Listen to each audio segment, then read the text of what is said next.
Yo, what's up? So I'm on the PTR server right now. I hold off making this video because I want the Divinate system to go live in the live server first before I post this video, because you know any changes could be made in the live server. So yeah, if there's no changes, then this video will go live. I'm gonna go through the first Divinate that you should probably make. Let me just go through briefly how it works. So as soon as the server goes live, if you have cleared your story stages all the way through, if I'm not mistaken, it includes hell as well, hell mode, or purgatory mode. You will get a total of 22,000 something, if I'm not mistaken, and then the login rewards will also give you 7,000, which equates to about 29 something thousand, which is almost enough to get you your D3 of your choice. So yeah, let's get straight into it. You can get the divinates from the Divinate summon pool, which is this one, and also the gold pool.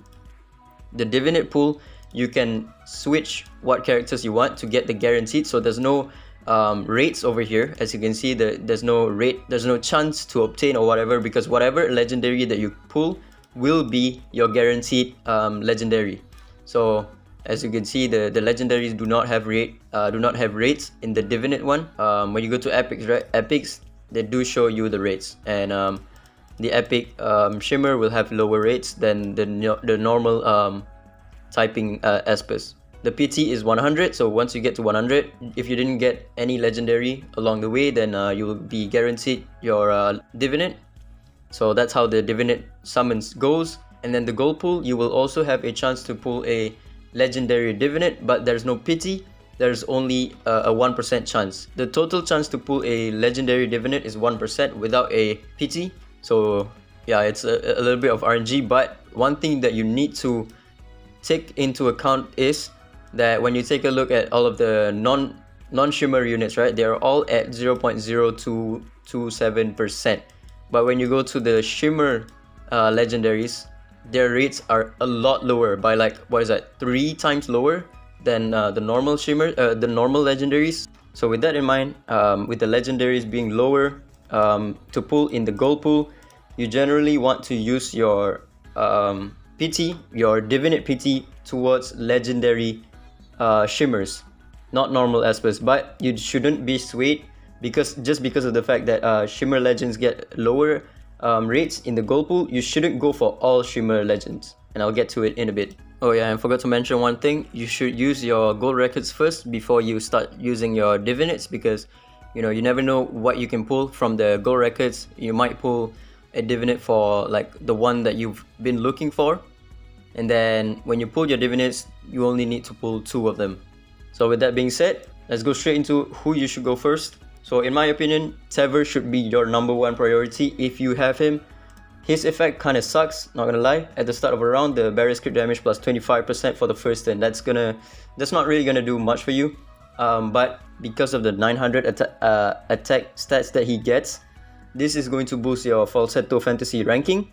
It's going to boost your all of your shimmer shadow bosses, which gives you more rewards, because leaderboard does give you rewards. Ranking better in falsetto fantasy rewards you with more summons.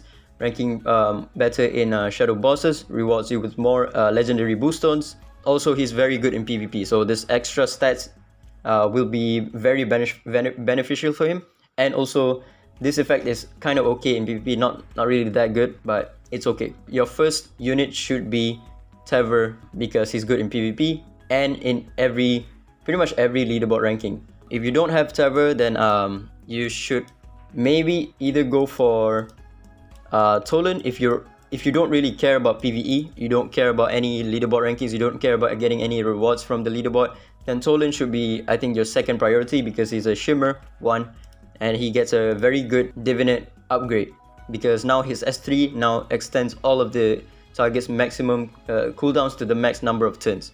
So this is primarily used for tank teams, not so much for cleave teams, because cleave team, this effect is kind of useless, because you don't really care about extending the unit's cooldown. Once you exile their AP pusher, your entire team basically just cleaves the rest, and then it becomes a 5v1. So extending the cooldown of that one unit is pointless in a cleave team. but this is mostly for like tank teams if you're going up against a Jin Yao. Extending her cooldowns to the max is very good because now she cannot cleanse. With her S3 she cannot cleanse any stuns, you know, she cannot do anything, right? Or if you use it onto Abigail, she is pretty much basically useless throughout the fight. So yeah, this is mostly just for tank teams, not so much for cleave teams. But if you don't want to go for Toland and you want a unit that is good for both PvP and PvP and also for like leaderboard ranking, I would say Brewster. Brewster probably has like the best treatment for this Divinate system because he gets like 900 attack. His whole shtick is spamming S1. So this Divinate system giving him a plus 25% damage onto his S1, paired up with like his resonance, which also gives him more damage onto his S1. Yeah. When attacking not in own turn, damage plus 15%, and then this one as well.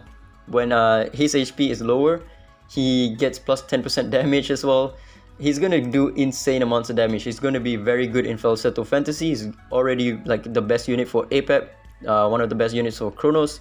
Now, hard mode Shadow bosses, you can't use him in anything else except for like Shadow Gale, which he is very good in, and also Shadow Glow, right? So those two areas is gonna net you a better score, thus giving you more rewards. So Brewster is going to be like your first priority if you don't have a Tevor or if you don't care about PvP and you don't want to go for Toland. One more important thing is that Gabrielle's Divinate is at the start of a round, the barrier has a 100% chance of gaining immunity for 1 turn. RTR has already did a test that this one does not work with light above set. So if you put her on light above set and then this thing procs, it does not boost your team by 10% AP. So if you're thinking of giving Gabrielle her Divinate system, don't, because this is going to be completely useless for her. It's not going to help you in any way, shape or form in PvP, except for maybe the basic stats that's going to help you, right? So once again, do not go for Gabrielle's Divinate because it's not going to help you. And the other one also, I did a little bit of testing. LIAN, her Divinate system, at the start of a round, the barrier has a 50% chance of granting 2 allies immunity for 1 turn. This also does not work with like immunity set. So if you do proc this thing, it's not going to give you an AP boost by 10%, even if your allies have the light above set. So do not give her the immunity set thinking that you're gonna gain an AP boost in PvP, because it won't. So yeah, that's one thing that you should note. And then if you don't want to give it to Brewster, or if you don't have Brewster to give him the Divinate, the next unit is going to be Mateo. He has one of the best Divinates as well, which is when the target has Spark, his final punch damage plus 25%, and also he gets like the basic stats, right? Final punch, Fire Punch is his S3 right there. So if the enemy has Spark, or if he lands the Spark on the first hit, then he gains boosted damage on his S3, which is very good. He is going to be very good for Falsetto Fantasy. Shadow Stream, if I'm not mistaken, that he's also very good there because of the speed lead, and his damage is very good. And also Fafnir, he's also very good there. But aside from those, he's not really used that much. But the fact that you gain more summons through Falsetto Fantasy is why I think he's going to be one of the must-haves early on, just to get you more summons so that you can make other units Divinate, right? I think that's all the first one that you should be looking to make. If you don't have these units, to be honest with you, I would hold off making any Divinate summons, because we don't really get that much to, you know, just simply make a unit a Divinate, because right now your DPS needs to be at D3 or they're gonna fall short on damage, right? So yeah, let me recap real quick. The first one is going to be Tevor, 100%. Even though the effect is kind of trash, the basic stats alone is going to help you in Falsetto Fantasy, in all of the Shadow bosses, because he can be used in all of the Shadow bosses, even in hard mode. And also because Shimmer legendaries will have a lower chance to pull in the gold record.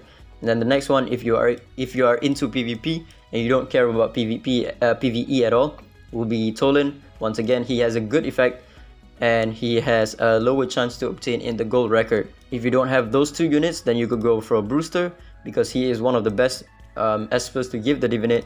He gets the basic stats, he gets the damage on his S1, which is his entire kit, and also Lastly, if you don't have Brewster, or if you don't want to give it to Brewster, then you can give it to Mateo. Mateo also gets the massive attack boost, and he gets like a pretty good Divinate effect. You could also maybe give it to Yunchuan just for the basic stats alone, because he is like bar none one of the best units for trials. If you give him the Divinate, then you're gonna score better in trials, and you're gonna also score better in Falsetto Fantasy, giving you more rewards. But he's pretty much a Falsetto Fantasy unit or a event trial unit, and that's about it. He's not used in any of the shadow bosses. He's a lot lower in the list than the ones that I've listed just now. But yeah, that's about it really. Oh, I also forgot, Brewster is also good for PvE and PvP, so that's why he lands as the first non-shimmer unit in the list. And I wouldn't give it to like supports unless they have like amazing effects, because you generally want to give it to your DPS, because more DPS directly impact your score in any contents. You can survive all you want with your supports, but if your DPS unit dies, then the run is basically botched, right? So yeah, generally you want to give it to your DPS units like Brewster, Yunchuan, even though his effect is kind of dog shit, Mateo, and not something like Abigail or Ife or Fatum Sisters or even Lian, something like that. Because supports, it only helps them to survive and not do damage, right? It's not gonna help you get a higher score. But yeah, that's about it. Ciao.